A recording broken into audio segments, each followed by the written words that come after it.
Suara Tuhan menyemburkan api ayat 7. Mau tahu kalau itu suara Tuhan atau bukan? Tiba-tiba hati kita berapi-api. Kalau sampai kita mendapat sebuah rema, lalu hati kita seperti melompat, seperti ada kangguru di dalamnya. Seperti berkata, nah itu Tuhan lagi bicara itu. Meskipun Anda ragu, iya enggak ya, karena kita kan enggak pasti. Suara Tuhan menyemburkan nyala api.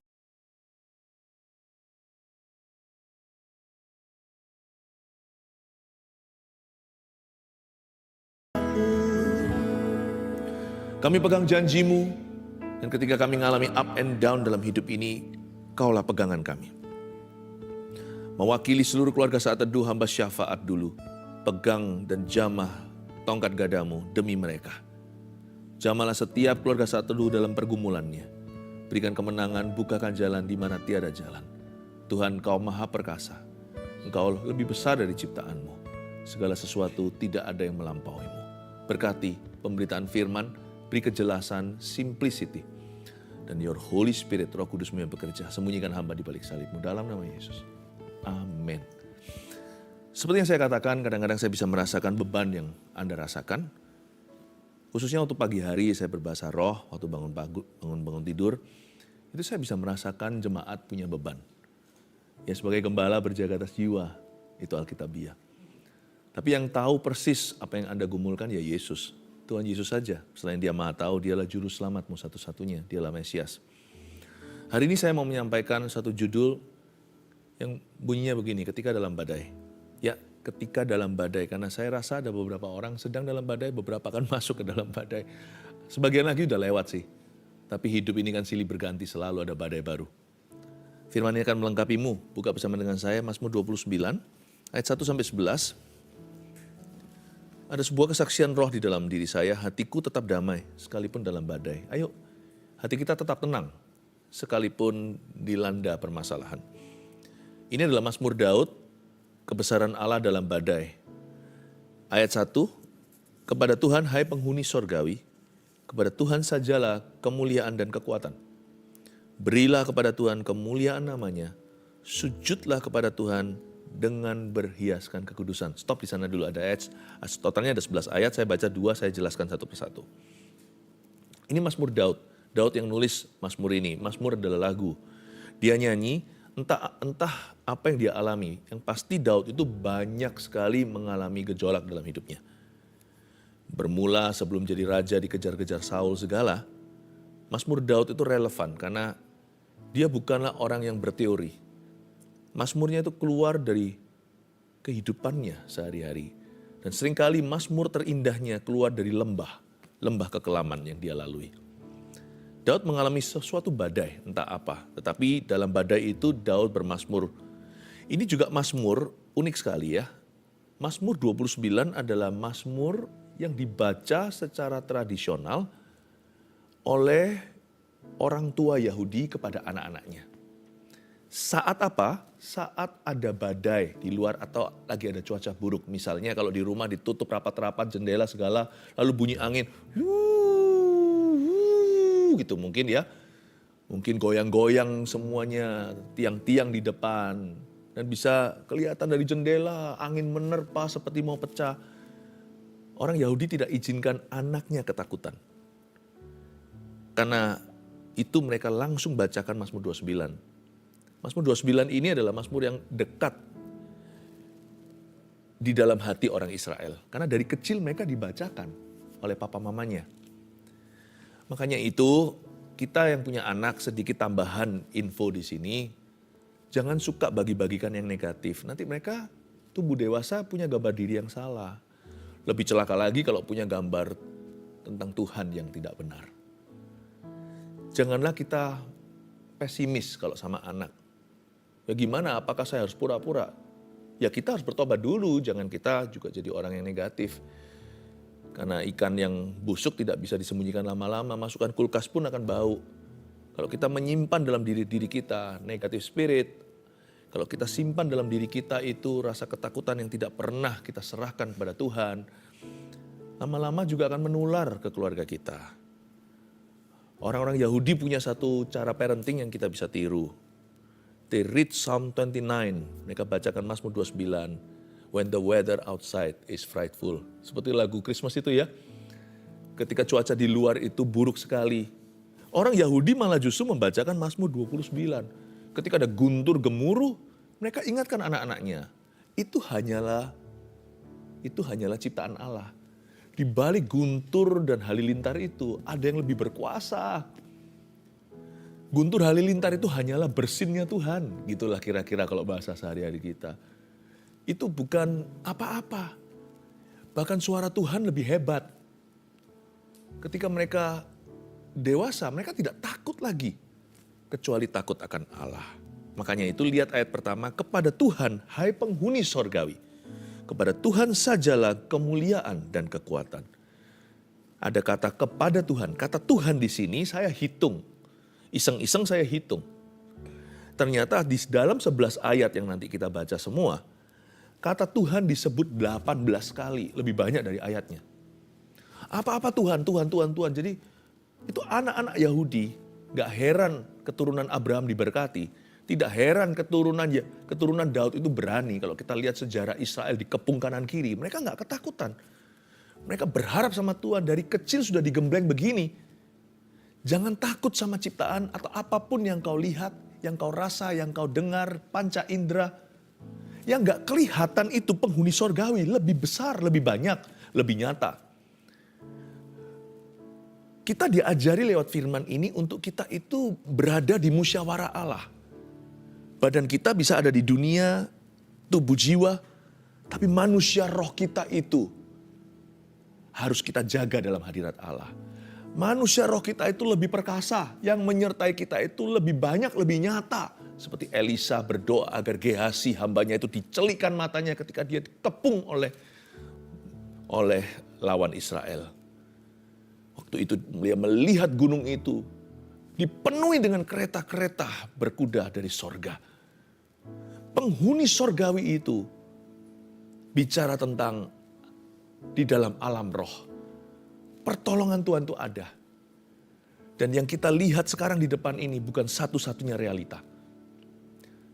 Dunia ini sebenarnya bukanlah yang terbesar. Tapi ada satu keadaan yang jauh lebih besar daripada yang kita lihat dan bisa kita rasa. Penghuni sorgawi mengajarkan kepada kita bahwa kita harus selalu menempatkan diri di hadirat Allah. Kita harus belajar beriman tanpa melihat. Dan kalau kita mendengar janji Tuhan langsung responi. Percayalah Tuhan kita sekalipun gak kelihatan, dia nyata dan dia berkuasa. Kepada Tuhan, hai penghuni sorgawi, yang menyertai kita yang gak kelihatan lebih banyak. Kepada Tuhan sajalah kemuliaan dan kekuatan. Tuhan disebut 18 kali. Berilah kepada Tuhan kemuliaan namanya. Waktu dalam badai justru harus sengaja untuk memberi kemuliaan kepadanya. Jangan berikan kemuliaan kepada persoalanmu. Waduh mati aku. Loh kok begitu pengakuannya? Kenapa kita berikan kemuliaan kepada setan? Setan kamu pasti akan bisa hancurkan saya. Atau bahkan beberapa orang sudah percaya. Setan sudah telah menghancurkannya. Dia berkata, siapa bisa tolong aku? Habislah aku. This is the end. Sudah kiamat nih. Hidupku sudah berakhir. Lalu sedih, lalu depresi. Dan bahkan mau bunuh diri. Jangan berikan kemuliaan pada setan. Pada waktu kita diterpa badai, saat itulah iman dibutuhkan. Nah, buat apa punya iman kalau fine-fine saja? Iman itu paling dibutuhkan di saat-saat kritis. Bukannya justru ketika kita dalam persoalan, kita semakin butuh Tuhan? Sebenarnya enggak sih, sebenarnya ada masalah atau enggak kita tetap butuh Tuhan. Tapi kan lebih terasa butuh ya kan? Berilah kepada Tuhan kemuliaan namanya, kata berilah di situ untuk give.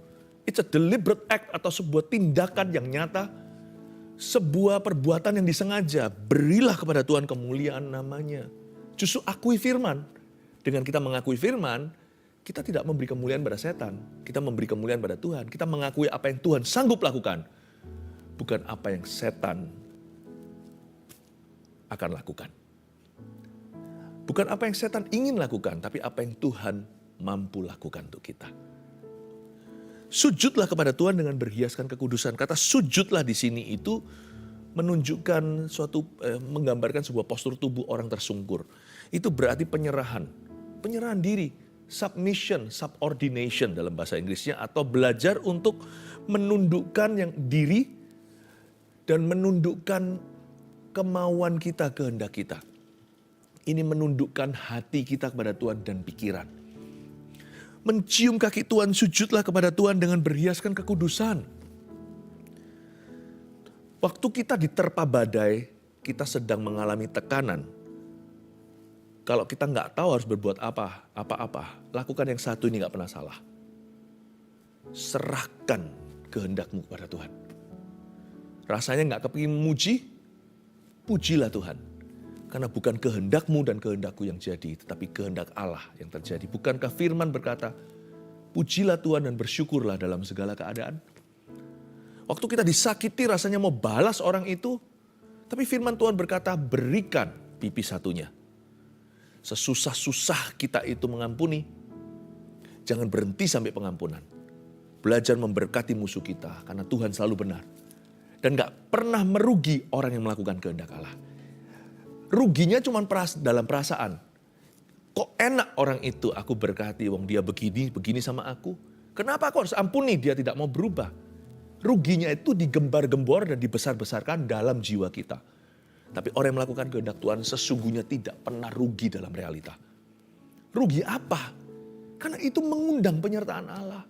Orang yang kita ampuni, berubah gak berubah itu urusan dia. Tapi kalau kita mengampuni orang itu, kita yang berubah. Kita yang diberkati oleh Tuhan. Kita yang gak jadi stres dan depresi gara-gara itu, tidak penyakitan. Ketika kita dalam kondisi tidak menentu, rasanya mau meninggalkan Tuhan saja, udah kembali ke kehidupan lama atau jalan pintas, tidak. Saya lebih baik sabar, lebih baik menderita, lebih baik miskin di hadapan Allah, daripada menghalalkan segala cara, karena dengan demikian saya masih empunya kerajaan sorga. Rasanya itu bertubi-tubi, kita itu seperti babak belur, tapi kita tetap pegang teguh pada prinsip kebenaran. Lihat nanti ya, pada saat hari Tuhan menolong kita, kita gak perlu dipulihkan lagi, kita tinggal menerima pahala. Tapi coba, pertimbangan mereka yang ketika dalam tekanan meninggalkan Tuhan. Waktu nanti pertolongan datang, mereka gak layak menerima seperti Esau. Mau dengan nangis pun, dengan terseguk-seguk, dengan merengek-rengek, dan dengan meronta-ronta. Pada saatnya dia harus menerima hak kesulungannya, dia ditolak mentah-mentah. Jadi sebenarnya, orang yang sujud kepada Tuhan ketika dalam masalah, itu nanti di dalam hidupnya jauh lebih diberkati. Dan in the long run, jauh lebih berguna. Jangan pernah kita itu mengambil keputusan gegabah atas kondisi sementara. Makanya orang dalam tekanan harus bersabar di kaki Tuhan. Sujudlah kepada Tuhan, lalu ditambahkan dengan berhiaskan kekudusan. Berhiaskan kekudusan dan berhiaskan kekudusan dalam bahasa Inggrisnya in the beauty of holiness. Bukan berhiaskan kekudusan semata-mata, tapi kekudusan itu seperti permata. Kekudusan itu seperti jewelry atau seperti perhiasan yang berharga. In the beauty of holiness itu dicampurkan dua kata. Beauty and holiness. Keindahan, beauty atau kecantikan. Keindahan dengan kekudusan. Rasanya jarang ya orang itu ngeperkan berdua ini. Jarang sekali orang menjodohkan yang namanya kekudusan dengan keindahan. Yang namanya kekudusan itu biasanya sakit. Ini kan pikiran kita sebagai manusia. Aku harus jaga kekudusan itu bayar harga, salibkan daging. Rasanya seperti mengekang nafsu, rasanya itu tidak happy begitu. Ayat ini aneh sekali. Kekudusan itu dianggap sebagai manisan. Kekudusan itu dianggap manis sekali, enak sekali, nyaman. Tergantung dari sisi mana. Berzina enak, ya bagi orang yang mengejar nafsu. Tapi setelah itu kan seperti makan roti yang manis lalu jadi duri di tenggorokannya. Jadi kanker kemudian. Tetapi kekudusan itu seolah-olah susah di depan. Enggak, saya tetap akan setia. Apapun terjadi saya tetap akan setia. Tapi gara-gara itu manisnya di belakang, aduhai luar biasa. Seumur-umur sampai hari akhir hidupnya. Rumah tangganya utuh, bahkan rumah tangganya sangat-sangat indah. Rumah tangganya itu, hubungan dalam rumah tangganya, pernikahannya begitu manis seperti madu sorgawi yang diperbaharui. Anak-anaknya diberkati, semua turun-temurun jadi orang-orang besar dan menguasai bumi. Memang susah di depan kayaknya berkata tidak, itu ada harga dibayar. Tetapi ujungnya itu perhiasan semua, itu indah semuanya. Turun-temurun menuai dari ketaatan sang ayah atau sang ibunya. Tergantung dari sisi mana Anda melihat. Alkitab mengatakan dengan jelas ketika dalam badai, jangan kompromi. Kalau dalam tekanan, dalam persoalan, apalagi ya persoalan atau problema nggak kunjung selesai gitu ya. Itu yang melatih otot stamina rohani kita. Rasanya nih kapan aku keluar dari persoalan ini. Rasanya itu kita garu-garu kepala tiap hari, itu kita elus-elus dada dan berkata, kapan ya Tuhan, bila manakah Engkau akan menolong aku. Kalau seperti itu hati kita, jangan tergoda untuk marah. Pada saat kita nggak tahan, desperado, putus asa, cepatlah cium tanah. Kiasan saja ya, atau sungguhan nggak apa-apa. Harafia proskuneo atau tersungkur, biar hidung dan yang namanya dahinya ini melekat ke tanahnya. Lalu di situ sembahlah, sujud pada Tuhan dan serahkan kembali kehendak-Mu padanya. Serahkan kemauan, pikiran, hati, seluruh hidupku, serahkan tubuhku sebagai persembahan yang hidup dan yang berkenan kepadamu. Tuhan, aku mau memberontak rasanya, tapi aku tidak akan izinkan kakiku lari. Hari ini, ku tekuk kakiku ya Tuhan.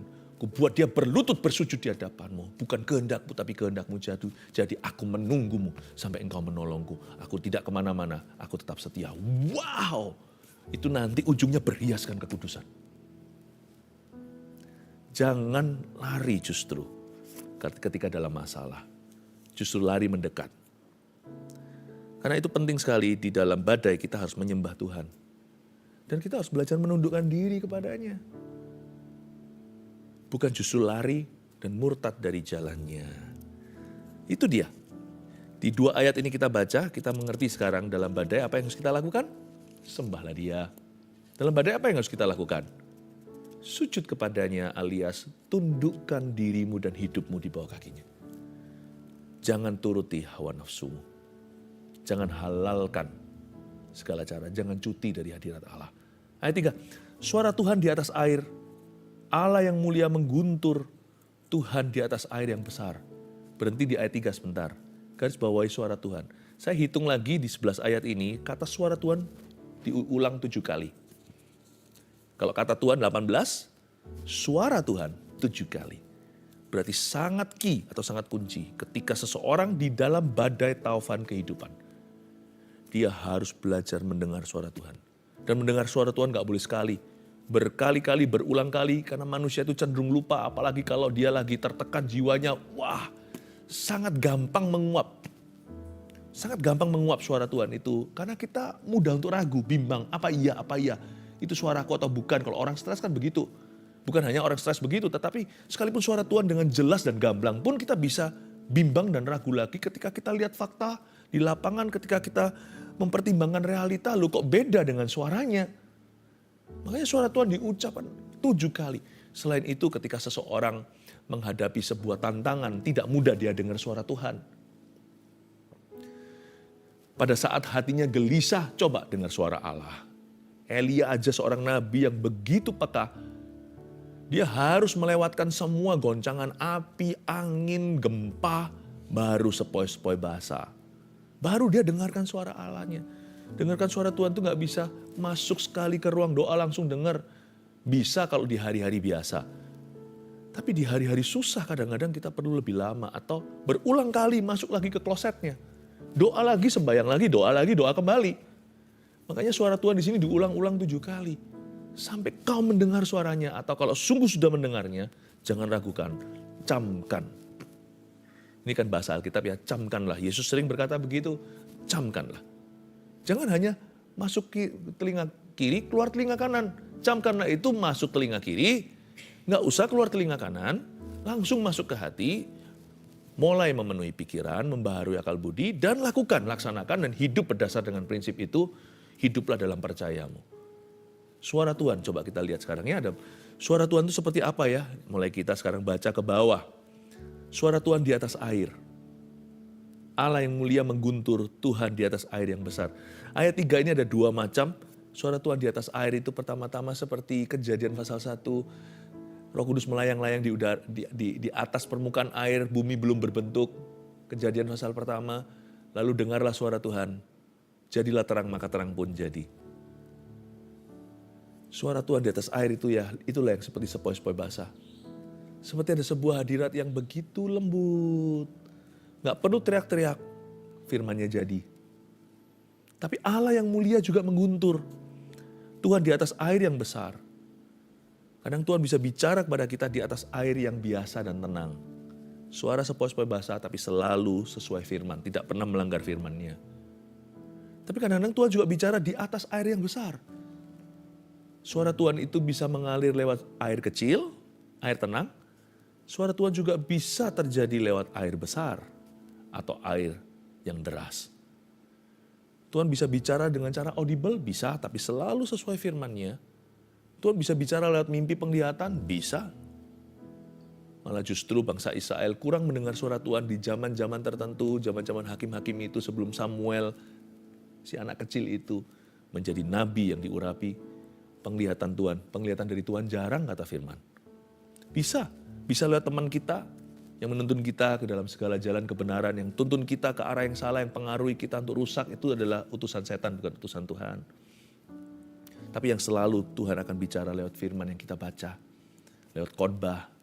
Tuhan bisa bicara dengan cara yang lembut, subtle, atau dengan cara seperti submarine atau seperti kapal selam. Tapi Tuhan juga bisa bicara seperti kapal pesiar yang besar. Suara Tuhan itu penuh kekuatan yang pasti.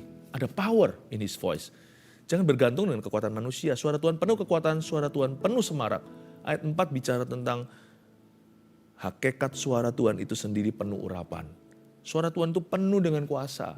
Kalau Tuhan bicara sesuatu terjadi. Makanya jangan bersandar pada pengertian sendiri. Percayalah kepada Tuhan dengan segenap hatimu. Dan jangan bersandar kepada pengertianmu sendiri. Percayalah kepada Tuhan dengan segenap hatimu. Lebih baik percaya suara Tuhan daripada percaya suara sendiri. Waktu dalam masalah jangan kemana-mana lari-lari cari opini. What do you think? What do you think? Cari dulu what God thinks. What God says about you. What God is saying about your situation. Daripada cari kemana-mana, lari ke seluruh kampung. Cari opini manusia, mending cari dulu apa yang menjadi firman Tuhan dalam situasi ini. Tuhan ngomong apa? Tuhan bilang apa tentang keadaan ini? Apa kata firman tentang dirimu? Suara Tuhan itu penuh kekuatan. Rahasia kekuatan bukan pada suara manusia, suara diri sendiri. Jangan hidup berdasarkan feeling atau perasaan. Perasaan itu bisa menipu kadang-kadang. Tidak ada kuasa bagi orang yang hidup dari perasaannya. Orang benar hidup dari iman. Hidup oleh iman, bukan oleh perasaan. Ayat 5, suara Tuhan mematahkan pohon aras. Bahkan Tuhan menumbangkan pohon aras Libanon. Itu bukti kuasanya digambarkan dalam sebuah kiasan. Pohon aras Libanon, pohon aras kayak seperti pohon jati gitu. Keras, kuat. Mana bisa? Ya. Coba lihat kalau ada pintu didobrak, ditendang begitu. Dipaksa buka. Itu paling itunya gagang pintunya atau itunya ya yang tapi pintu itu sendiri utuh kalau terbuka itu karena koyak pada engselnya, bukan kayunya. Susah sekali membelah kayu seperti itu. Suara Tuhan bisa membelah apa yang manusia katakan mustahilah. Laut Merah pun dibelah sama Tuhan, apalagi kayu aras. Tapi kalau belum langsung terbelah di depanmu, janganlah kembali ke Mesir, hai Israel. Berdirilah di situ seperti kata Tuhan pada Musa, hari ini kau akan diam saja dan melihat pertolonganku. Ia membuat gunung Libanon melompat-lompat seperti anak lembu. Dan gunung Sirion seperti anak banteng. Kalau lihat gunung itu seperti wah ya. Kalau kita ke gunung yang tinggi sekali, orang yang takut tinggi jangan ke sana. Wow, luar biasa. Itu kecil. Gunung itu kutu bagi Tuhan. Bangsa Israel, anak Yahudi sudah dilatih dari kecil untuk tidak terpukau dengan ciptaan. Kecuali terkagum-kagum akan penciptanya. Kalau dia lihat gunung, dia memuliakan Allah. Kalau kita lihat gunung, wow, kita sembah. Kita kira gunung itu keramat. Itulah bedanya kenapa anak Abraham diberkati, kenapa anaknya Yakub diberkati, kenapa anak keturunan Daud itu berani dan diurapi. Ia membuat gunung Libanon melompat-lompat seperti anak lembu. Suara Tuhan menyemburkan api ayat 7. Mau tahu kalau itu suara Tuhan atau bukan? tiba-tiba hati kita berapi-api. Kalau sampai kita mendapat sebuah rema, lalu hati kita seperti melompat, seperti ada kangguru di dalamnya. Seperti berkata, nah itu Tuhan lagi bicara itu. Meskipun Anda ragu, iya enggak ya, karena kita kan enggak pasti. Suara Tuhan menyemburkan nyala api. Orang waktu berjalan ke Emmaus, 2 murid Yesus, mereka enggak tahu itu Yesus, karena Yesus kan di dalam tubuh kebangkitan bisa berubah rupa-rupa. Tapi orang enggak bisa salah tangkap kalau itu Tuhan. Karena ketika Tuhan berbicara kepada mereka, mereka berkata, itu pasti Tuhan. Ketika Tuhan tiba-tiba lenyap dari depan mereka setelah memberikan roti dan minuman kepada mereka. Mereka berkata, itu tadi guru. Karena waktu dia berbicara, hati kita berkobar-kobar. Mau tahu nggak suara Tuhan itu seperti apa rasanya? Seperti dari ayat-ayat begitu banyak, ada beberapa ayat itu tiba-tiba melompat, berbicara secara spesifik, secara pribadi. Seperti menemplak aku. Kadang-kadang menegur, kadang-kadang menasihati, tapi terkadang pula meneguhkan, memberi konfirmasi. Tapi suara itu juga harus dijaga, api pun bisa padam kan. Harus dijaga. Makanya itu dengarkan 7 kali, berkali-kali, setiap kali, ulang lagi.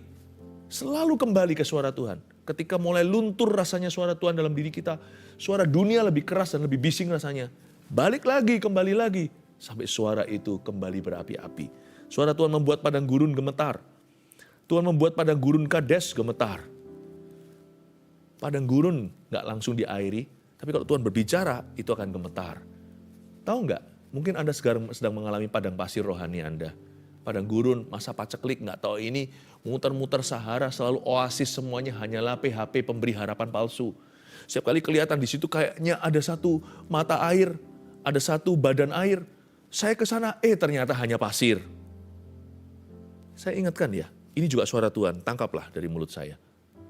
Padang belantara yang kau alami sekarang ini bukan destinasimu. Ini transit saja. Anda akan keluar kok. Jangan gemetar sama padang gurun. Kalau Anda punya suara Tuhan, padang gurunnya yang gemetar di depan Anda. Yang berkuasa siapa? Bukan orang yang punya pengetahuan, bukan orang yang positif pikirannya, bukan orang yang punya koneksi, punya pendidikan, pendudukan. Yang berkuasa ketika padang belantara menerpanya, ketika badai taufan datang adalah orang yang punya suara Tuhan. Ayat 9, suara Tuhan membuat beranak rusa betina yang mengandung. Betapa gentle ya. Keras juga mungkin ya, sampai kaget, terkejut beranak. Tapi juga bisa diartikan, Tuhan itu begitu lembut sampai membuat seorang ibu, dalam hal ini hewan, untuk bisa melahirkan dengan sempurna. Bahkan hutan digundulinya dan di dalam baitnya setiap orang berseru hormat. Di ayat 9, suara Tuhan dari kiasan tadi sudah masuk ke umat. Dalam baitnya, Anda dan saya, itu dalam hadirat Allah, termasuk saat teduh bersama. Orang-orang berseru hormat, artinya, ya Tuhan, aku menghargai Engkau lebih dari apapun yang kulihat. Tuhan itu begitu lembut, begitu personal dia. Dia membantu rusa untuk melahirkan. Dan bahkan dia membantu umatnya. Seperti seorang butler, seperti seorang pelayan. Tuhan itu baik ya. Suara Tuhan itu gak nakut-nakuti kita. Suara Tuhan itu membuat kita delivery. Membuat kita bisa menghasilkan. Tuhan bersemayam di atas air bah. Wah, ini suara besar. Tuhan bersemayam sebagai raja untuk selama-lamanya. Ayat 11, Tuhan kiranya memberikan kekuatan kepada umatnya. Tuhan kiranya memberkati umatnya dengan sejahtera. Ayat 11 ini penutupan. Anda perhatikan ada 2 kado dari Tuhan di situ. Yaitu ketika di dalam badai, Tuhan berikan dulu apa? Kekuatan. Tuhan kasih kekuatan baru. Nggak tentu ada mujizat langsung ya atau jawaban gimana. Tetapi yang pasti orang yang mencari Tuhan saat masalah, orang itu pasti memperoleh kekuatannya. Itu sudah nggak perlu dibantah. Lalu ada janji yang indah. Tuhan kiranya memberkati umatnya dengan sejahtera. Kita dikasih kekuatan di tengah atau di dalam badai. Dalam badai diberi kekuatan baru. Tapi nanti waktu kita keluar dari badai itu, kita diberi damai sejahtera. Ini yang saya sebut strength in the storm, but peace after the storm. Inilah janji Tuhan bagi orang-orang yang setia dan sujud di bawah kakinya sampai badai itu berlalu. 3 poin ini tolong dijadikan rangkuman. Ketika dalam badai, nomor 1, sembahlah Tuhan dalam penundukan diri kepadanya. Ingat, kata Tuhan 18 kali disebut, itu bukan iseng atau kebetulan. Always Tuhan, Tuhan, Tuhan, Tuhan. Everything, segalanya Tuhan. Jangan megahkan persoalanmu, tapi Tuhannya. 2, dengarlah suaranya yang penuh kuasa atau sepoi-sepoi basah. Sama aja, pokoknya dengarkan. Tapi saya nggak pernah dengar suara Tuhan. Tapi apa yang hatimu katakan dalam firman-Nya? Nah, itu juga harus Anda perhitungkan. Itu sepoi-sepoi basah. Kadang-kadang suara Tuhan bisa dengan nyata, lewat nabi, lewat nubuatan, bolehlah. Tapi sekalipun misalkan sekarang di akhir dari saat teduh bersama, kalau saya tidak menyebut Anda dalam hikmat marifat, tetap Roh Kudus sudah berbicara dan sedang berbicara kepada Anda. Sepoi-sepoi basah itu semua kita mengalaminya. Itu namanya the Holy Spirit's inner testimony in you. Kesaksian roh di dalam dirimu. Kesaksian Roh Kudus. Ingat ya, 7 kali kata the voice atau suara Tuhan dituliskan di 11 ayat ini. Terakhir, ketika dalam badai, terimalah dulu kekuatan baru dan damai sejahtera setelahnya. Saya suka sekali kata damai sejahtera di sini. Umatnya dengan sejahtera. Tuhan kiranya memberkati umatnya dengan damai sejahtera. Kata damai sejahtera di situ shalom peace. Yang artinya tidak ada yang hilang, tidak ada yang patah dalam segala rencana Allah atas hidupmu. Kelihatan patah sekarang itu sementara. Kelihatan hilang sekarang pasti nanti akan ditemukan. Dalam Tuhan itu semua akan indah pada waktunya. Tuhan itu pemulih, itu semua akan kembali. Kembali itu atau kembalikan dengan cara yang lain, Tuhan tidak pernah berhutang sama orang-orang yang setia. Terimalah dulu kekuatan hari ini, lalu terimalah damai sejahtera nanti ketika Anda keluar dari masalah itu. Apapun yang hilang, niscaya Tuhan kembalikan. Apapun yang patah, Tuhan akan sambung kembali. Tidak akan dibiarkan bulu itu patah terkulai selama-lamanya. Mari kita mengangkat tangan kita untuk menerima berkat dari Allah Bapa, Allah Putra, Allah Roh Kudus, Allah yang menunggangi segala badai dan kakinya di atas semua awan-awan. Terimalah berkat dan terimalah keberanian. Dalam nama Yesus, haleluya, amin.